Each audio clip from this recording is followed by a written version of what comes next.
Tariffs have always been a part of international trade.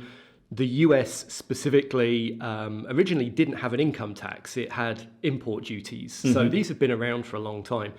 The challenge and the reason we're where we are now is we have a president that wants to use executive power to do things. And tariffs are basically the big revenue raiser, international economic measure that the president can use without referring to anyone else. Welcome to this first episode of a Flexport Freight Expectations podcast. We're here at TLM, Transport Logistics Munich, and we're going to talk about the talk of the town, tariffs today. I have here with me Chris Rogers, Head of Supply Chain Research at S&P Global.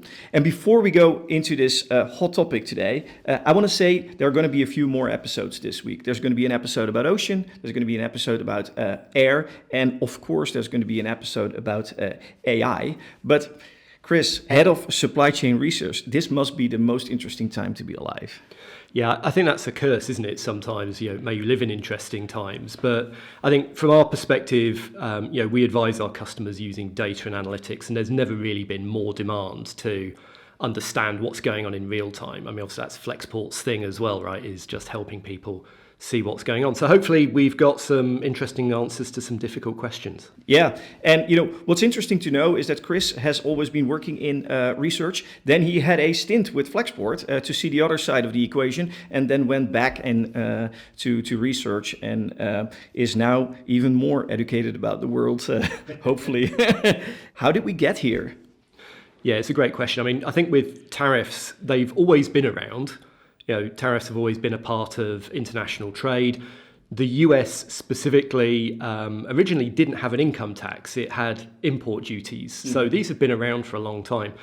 The challenge and the reason we're where we are now is we have a president that wants to use executive power to do things. And tariffs are basically the big revenue raiser, international economic measure that the president can use without referring to anyone else. Now, without getting too grandiose or too big picture, we're seeing protectionism being used more globally as well. And that's been because of the rise of a more right-wing, we'll call it populist, call it maybe even short-term approach, where international alliances, international relationships are taken as maybe being less important. That focus on America first, maybe even China first, Europe first, perhaps in due course. So that's why we've seen, I think, a lot of these issues around tariffs start to become more visible and become more widely used. It's also not the first time. During the first Trump presidency, we've seen quite a bit of tariff announcements as well. Biden continued that. What can we learn from the past 8 years? Yeah, so I think what the past 8 years have shown, the good news, if you like, is logistics networks, supply chains can cope with more or less anything you throw at them. The challenge is, and we often say this to our customers, and we hear back from them a very similar feedback, companies can deal with whatever is out there. They just need to know whatever is out there. And that's been the challenge. So over the past 8 years, we've had a degree of predictability. We knew that tariffs were very focused. We had these national security tariffs on steel and aluminum. We had a focused but still large set of tariffs on mainland China. So it's been very easy to say, this is what we face and this is how we're going to deal with it. What changed during the Biden administration and what really surprised us was just that continuation. Biden left everything in place so that when President Trump arrived, he'd got everything in place he needed to just carry on and then do more of the same. I don't think anyone should be surprised, by the way, of everything that we've seen in terms of tariffs. President Trump was, as both president-elect and as candidate Trump, was very clear, this is what's coming. So we've had plenty of visibility. Well, I think he's been talking about it for 40 years, right? I think even The Art of the Deal talks about tariffs at some point. So it's definitely on his mind for a long time. What I do think that surprised us is a switch in gear, right? Where, from, let's say, a long-term announcement, it looks like we're going to short-term announcements that are used as a negotiation tactic.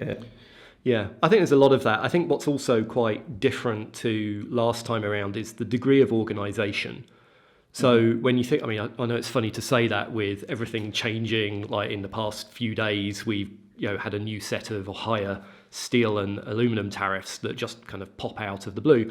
But in the first Trump administration, everything was ad hoc. It took a long time to get up to speed.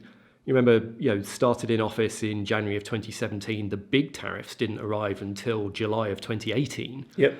Whereas this time around, straight in. So there was a lot more deliberate action. Everything's formulated as, well, we start obviously looking at Truth Social, and then we jump to the White House website, and then we go to the Federal Register, and it all gets official.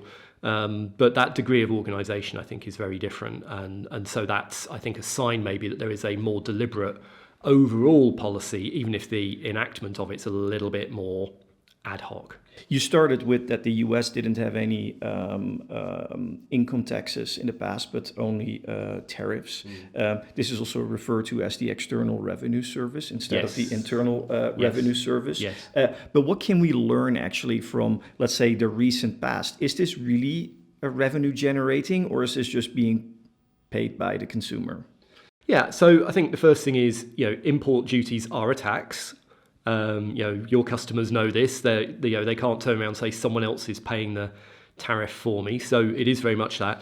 First month, though, of tariffs was $16 billion. They say $1 billion here, $1 billion there. Suddenly you're talking real money. Yeah. And so that is very much a useful revenue stream, particularly for a presidency and now a government that has passed the big beautiful bill with its trillions of dollars of spending.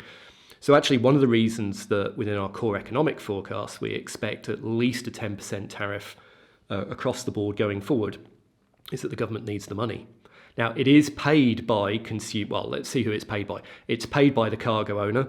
The question then is, do they want to pass that through to their consumers? Yep. Somebody pays, either the shareholders of the cargo owner or their eventual consumers. Yeah, in your research, have you seen, historically, how it's being paid for, kind of what a percentage by the consumer, what percentage by margin compression, what percentage by the, overseas supplier or, the Chinese, let's call it that. Yeah, so I mean, first time around, if we look at the, I don't want to disappear into policy mode too much, but the Section 301 duties that were paid in relation to imports from China, we did see price deflation on imports from China. So there was a degree of burden sharing. Was it 50-50, 60-40? It felt like it was in that kind of area. What we didn't really see a lot of last time was the higher costs being passed on to consumers directly. So when you look at retail price inflation, it wasn't really there. And that kind of made sense because a lot of the Section 301 tariffs were based on what we call deep supply chain. So these are materials, components, the widgets. There were some consumer goods covered as well. Yep. So consumers may have seen some of that, but it disappeared in the wash. And of course, we were just entering that period where we had high inflation through the pandemic as well. Yeah. And so it all kind of disappeared in the wash. This time around, we're seeing companies talk a lot more about using those different strategies, using particularly that pricing strategy. Yeah, let's talk about that. If we already see some early signals of market response, do you see any changes in shipping patterns, sourcing shifts? Yeah. I think if we're talking 2019, it was always like, China is the 800-pound gorilla, right? And then people started talking about China plus one. There's not a single customer that doesn't talk about China plus 4 or 5 right now. So that means a lot more complexity. But the only problem is they don't know what the 4 or 5 necessarily should be because the policy is still in flux. So that's what we are seeing. But customers are making decisions. And you see it, right? We have high double-digit growth out of every Southeast Asian market. I think what we see when we speak to our customers, and we also, I'm sure you'll talk about AI in a later episode, but we also run company earnings transcripts through our large language models to see what companies are talking about when they talk about tariffs. And I think what's interesting is it's all tactical at the moment. So it's all very much how are we timing peak season? Where are we going to buy a wig because we tore all our hair out trying to deal with what's going on? But that's where pricing and cost management come up. I think one of the general kind of tensions that we've seen is companies trying to maintain profitability, maintain a low cost base, and yet try and deal with all of the uncertainties. In terms of the trade flows kind of in the near term, when we look at our maritime shipping data, you could see that kind of drop off in shipments when the tariffs were first announced, and then with that kind of pause that was announced, everything came back up again. We see it in the shipping rates. Our colleagues in our commodity insights business track the shipping rates. They've been all over the place. And then when we look at our import data, you can very much see that. And it's popping up in some surprising places as well. We've seen it a lot in the pharmaceuticals sector, where we've seen that early shipment. Now, there's been some other challenges for that sector around pricing and some of the concepts from the president. And we see exactly the same, right? It dropped 60%, then it bounced back, 200% or something like that. My gut feel also tells me that, this truce is to save Christmas, and then we have another negotiation.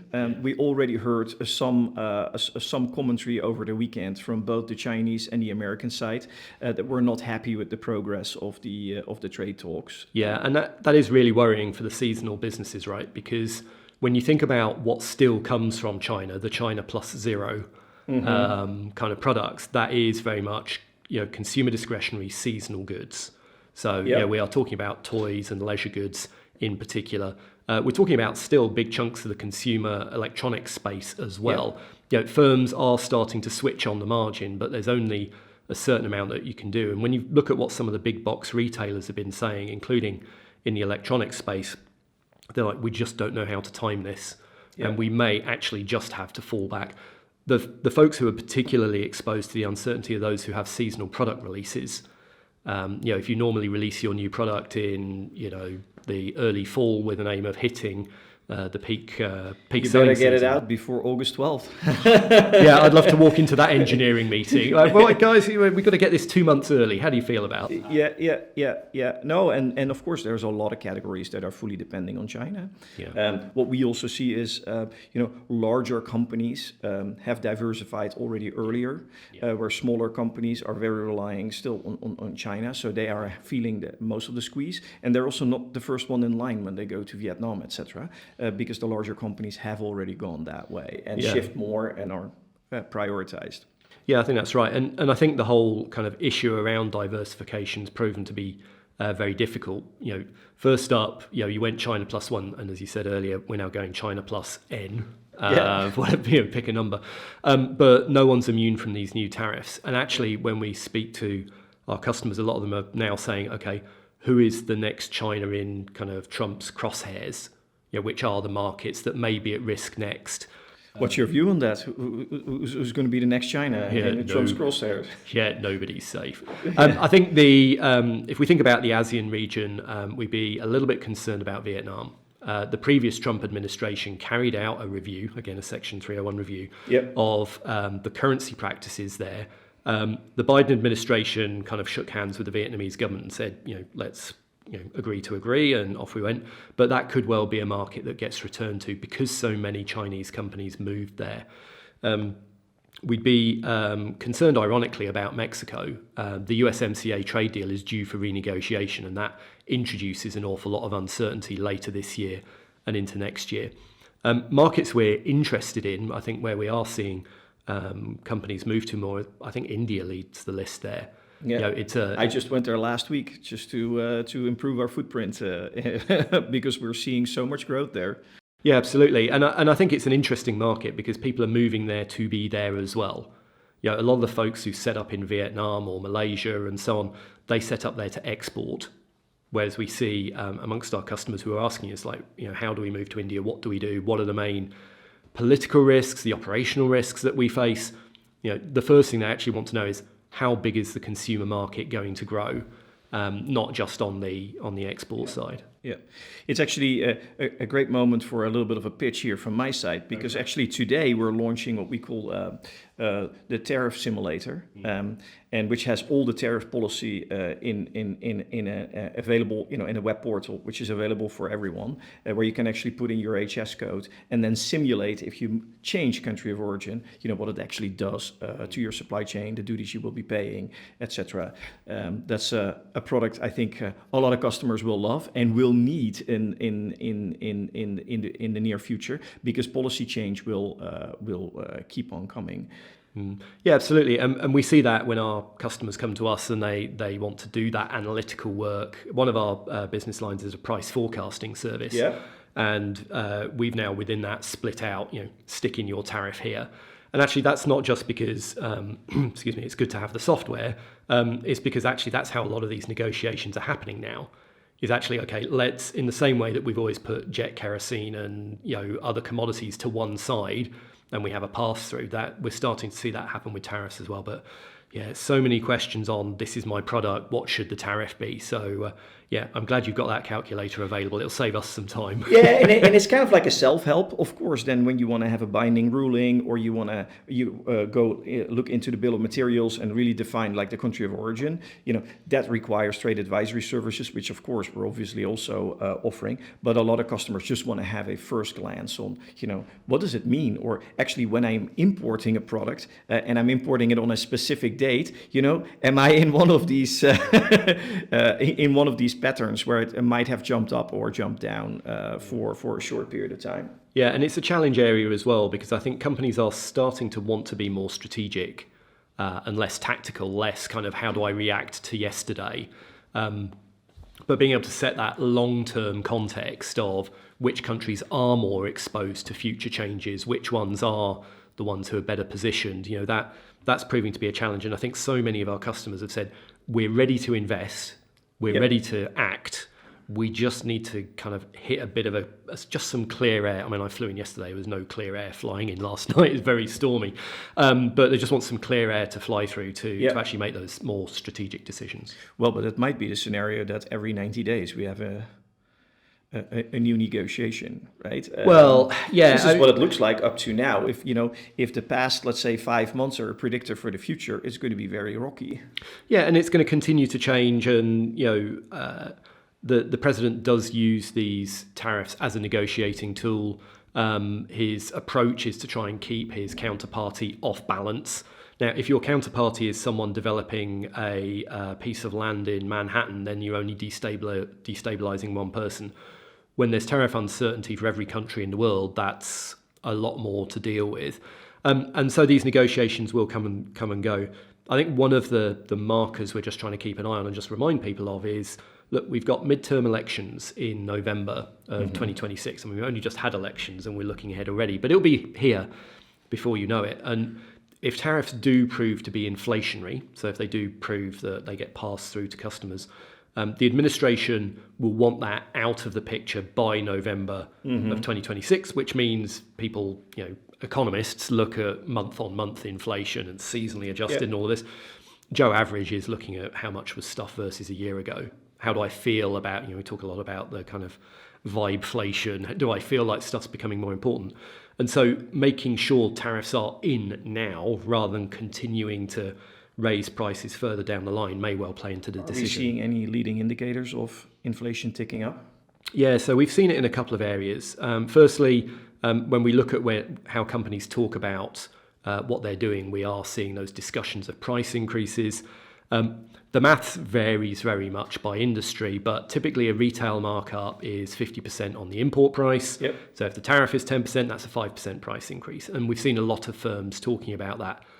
Although I think a lot of them, one of the big box retailers got a rap on the wrists from the president for talking about price increases. So more recently, they've been a lot more quiet about it. The other area we see it and we'll continue to track it is in the Purchasing Manager Index. So we do a survey every month of 27,000 companies globally, and we ask them questions like, has your output gone up? Have your export orders gone up? But also, have your input prices gone up, and are you putting up your output prices as well? And what we're seeing for firms in the US is that import prices are going up. So we are seeing within the supply chain where tariffs have been increased, we are still starting to see that come up. We won't necessarily see it in the consumer price inflation for another few months. And the reason for that is companies have brought their inventory in pre-tariff. They'll work through that. So from an accounting perspective, they'll do first in, first out. So you won't actually necessarily see the price increases come through until maybe July. Is there going to be an impact also from the sliding dollar? The dollar has lost 10-ish%. Most global trade is still settled in dollars. Yes. But imports or inputs for the overseas supplier are not settled in dollars. They're settled in their local currency. So then this must ultimately also lead to a squeeze somewhere. Yeah, no, I think that's right. And again, historically, currencies have been hedged out at the time that the procurement contract is signed. So we shake hands at a given rate, we hedge that out. Great business for the investment bankers with rates being taken all over the place. So I think it's important to note that the procurement conversations, and when we talk to our customers about how they're setting pricing, most people are now talking about where prices will be for deals, fourth quarter of this year and then running into next year. Yep. And that is where the currency debate comes in. The currency settlements that are for products coming in now, those were hedged out probably a year ago already. Yep. So that's having less of an impact right now, but it certainly will do further down the line. Yep. Ultimately, in a capitalist economy, you'd expect profit maximizing firms to pass everything on that they can to their customers. So it'll come, it'll just be spread out. Or start changing their country of origin sourcing to optimize their... absolutely. And we've seen that on a tactical basis as well as a strategic basis. Yeah. The companies who have learned the lessons from 2018, started that diversification process, started investing in their technology, are in a great position. Yeah. Now, everyone else has kind of got to bite the bullet and say, all right, this is just the latest version of the challenges supply chains face. Let's see what comes next. There's a lot of talk about reshoring to America. Yeah. What's your view on that one?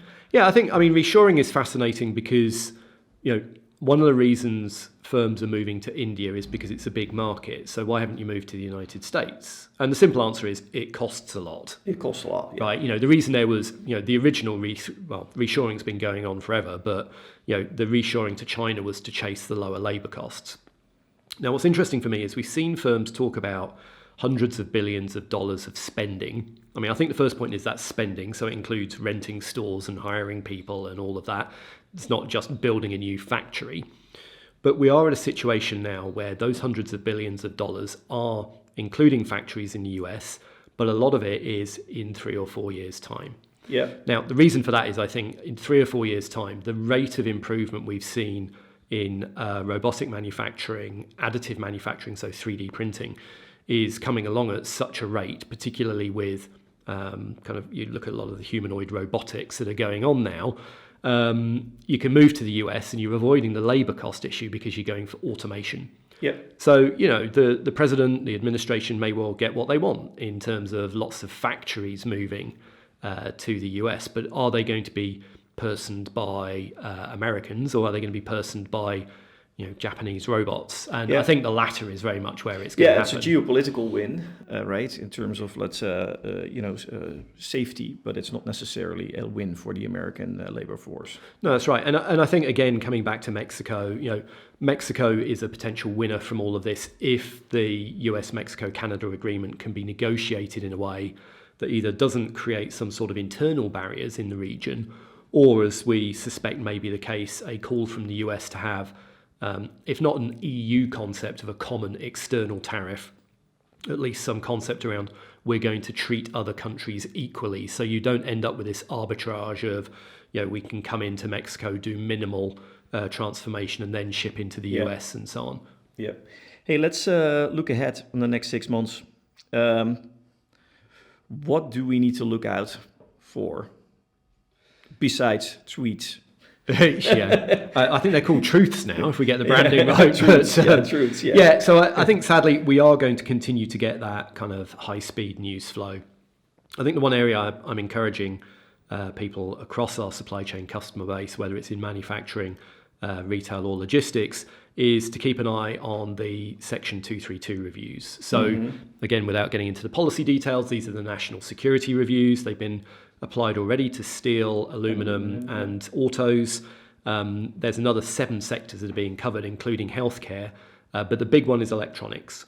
And this is going to cover everything from phones and computers all the way back to semiconductors themselves.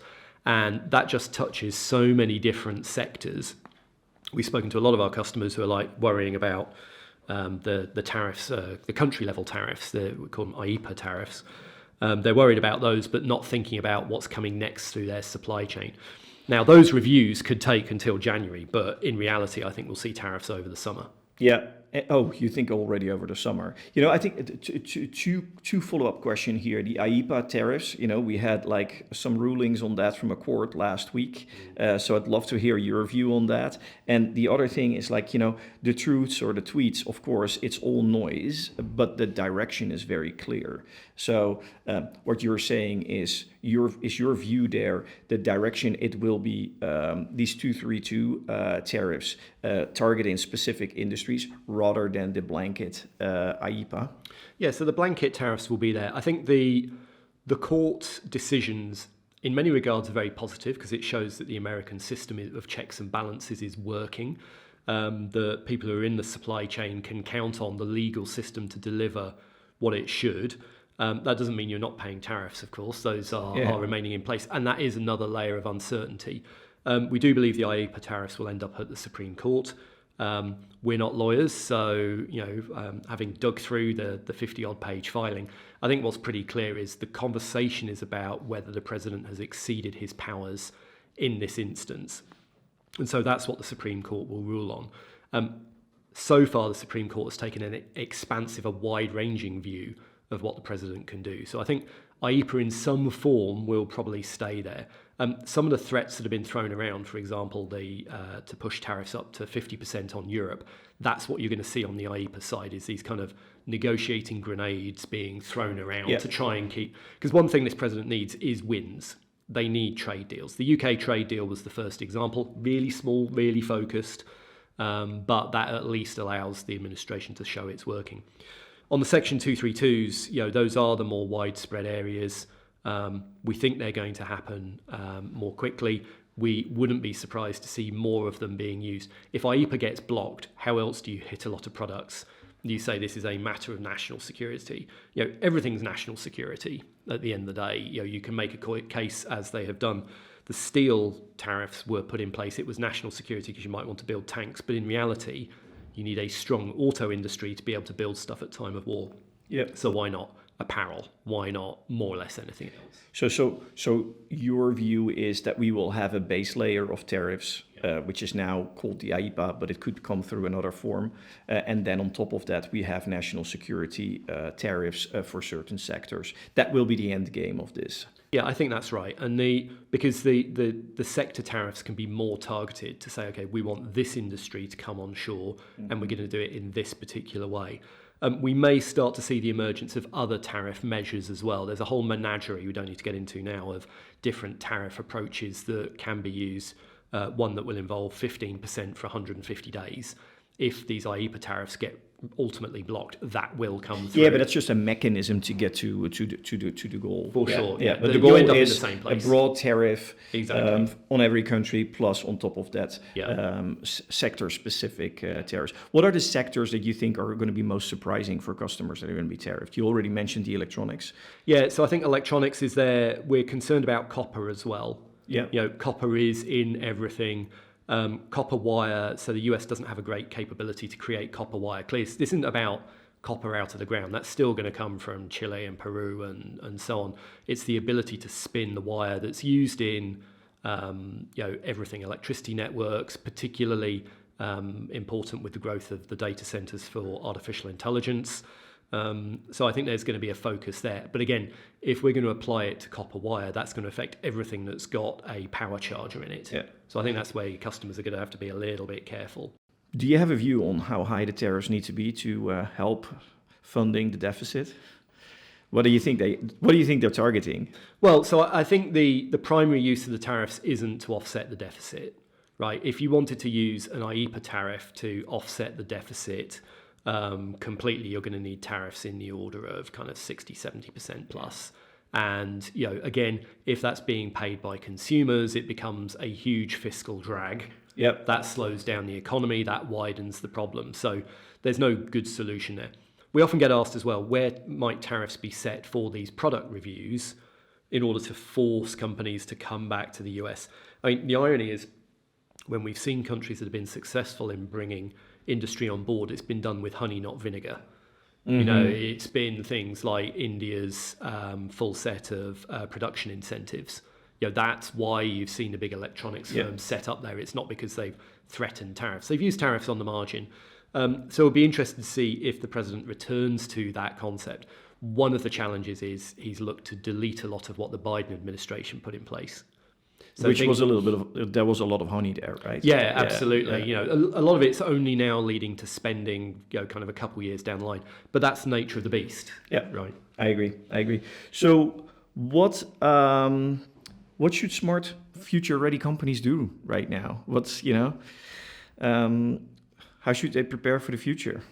Yeah, I mean, so the difficulty in 2018 was the technology tools to make some of these decisions weren't really in place in the way they needed to be. Sure, there were great digital freight forwarding firms that were just getting started, but a lot of things around, call it a control tower, call it a beacon, call it whatever system you want, creating these single sources of truth for information. Yeah.